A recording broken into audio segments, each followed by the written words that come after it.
أعوذ بالله من الشيطان الرجيم. بسم الله الرحمن الرحيم.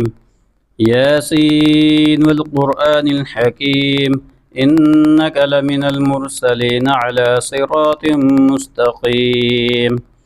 تنزيل العزيز الرحيم، لتنذر قوما ما أنذر آباؤهم فهم غافلون. لقد حق القول على أكثرهم فهم لا يؤمنون.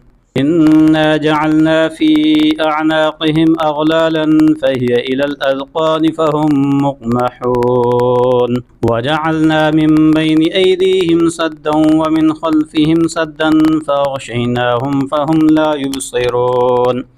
وسواء عليهم أأنذرتهم أم لم تنذرهم لا يؤمنون. إنما تنذر من اتبع الذكر وخشي الرحمن